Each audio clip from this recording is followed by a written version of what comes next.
بسم اللہ الرحمن الرحیم۔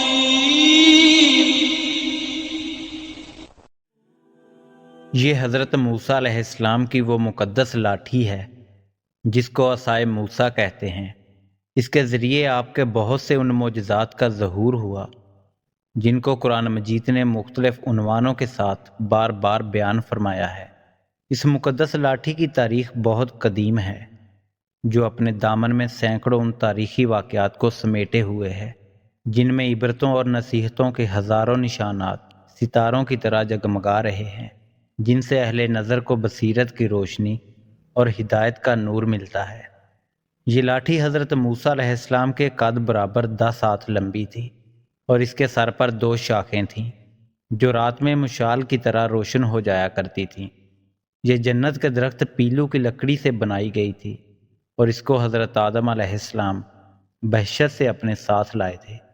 حضرت سید علی اجویری رحمۃ اللہ علیہ نے فرمایا، حضرت آدم علیہ السلام کے ساتھ عود یعنی خوشبودار لکڑی، حضرت موسیٰ علیہ السلام کا عصا جو عزت والی پیلو کی لکڑی کا تھا، انجیر کی پتیاں، حجر اسود جو مکہ معظمہ میں ہے، اور حضرت سلیمان علیہ السلام کی انگوٹھی، یہ 5 چیزیں جنت سے اتاری گئیں۔ حضرت آدم علیہ السلام کے بعد یہ مقدس عصا حضرات انبیاء اکرام علیہ السلام کو یکے بعد دیگرے بطور میراث کے ملتا رہا، یہاں تک کہ حضرت شعیب علیہ السلام کو ملا جو قوم مدین کے نبی تھے۔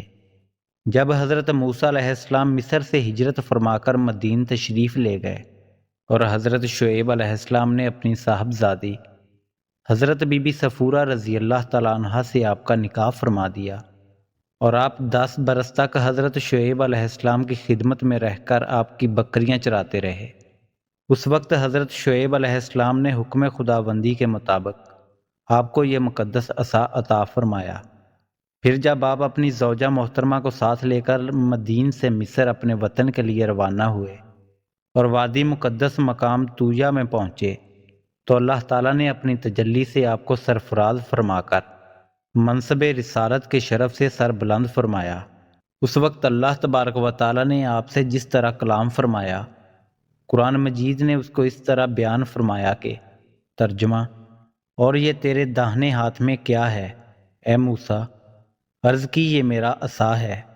میں اس پر تکیہ لگاتا ہوں اور اسے اپنی بکریوں پر پتے جھاڑتا ہوں اور میرے اس میں اور کام ہیں۔ دوسرے کاموں کی تفسیر میں علامہ ابو البرکات عبداللہ بن احمد رحمۃ اللہ علیہ نے فرمایا، اس کو ہاتھ میں لے کر اس کے سہارے چلنا، اس سے بات چیت کر کے دل بہلانا، دن میں اس کا درخت بن کر آپ پر سایہ کرنا، رات میں اس کی شاخوں کا روشن ہو کر آپ کو روشنی دینا، اسے دشمنوں، درندوں اور سانپوں بچھوؤں کو مارنا، کنویں سے پانی بھرنے کے وقت اس کا رسی بن جانا اور اس کی دونوں شاخوں کا ڈول بن جانا، بوقت ضرورت اس کا درخت بن کر حسب خواہش پھل دینا،